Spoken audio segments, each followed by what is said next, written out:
Episode 4 of Blood Coast begins with a brief intro, as Fanny and the Indian meet up with Frank Murillo. It's an awkward encounter, and one that seems to hint we've got a lot more action on the horizon.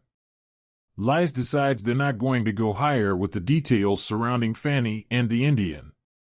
However, he also realizes that Alice knows more than she's letting on.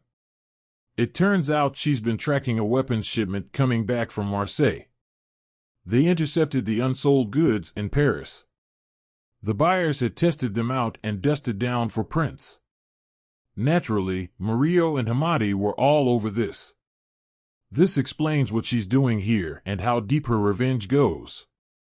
Lies and Alice fall out over this little omission, and the latter looks set to leave on her bike. That is, until the commissioner shows up. She tells them to get their head back in the game and reveals crucial intel. The guy Arno hit at the factory has just woken up. His name is Karim Ben Ali, and they need to question him. After this, Lies and Alice talk a guy called Andre and eventually learn that Frank Murillo is alive. Lies speaks to Ali in confidence that night and relays this information on, specifically about the Indian and Murillo's whereabouts. He tells Ali to go back to Dubai before things escalate further.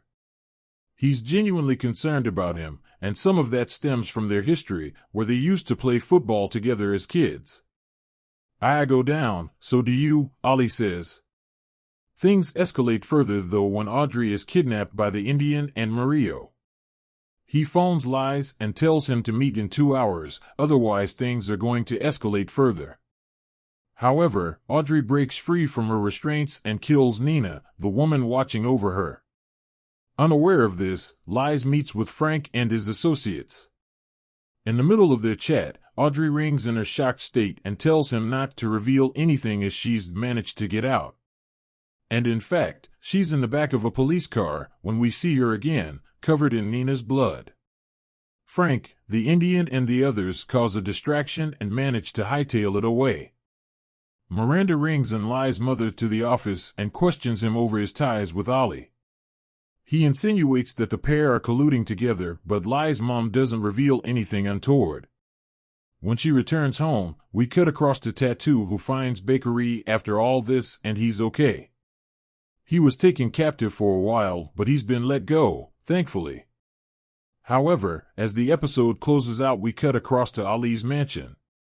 2 boats full of cops wash up on shore and they look ready to attack. The episode review. This episode has a lot of moving parts, but not all that much in terms of consequences for actions. Audrey ends up kidnapped, but then instantly manages to escape and break free, which is a bit disappointing. The tension that had built up from this isn't really paid off in a very satisfying way, which is a shame.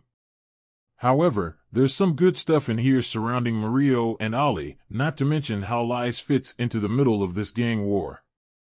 Miranda is definitely a thorn in everyone's side, and I wouldn't be surprised if he ends up using Arno against Lies going forward. Either way though, the next few episodes are going to be very interesting.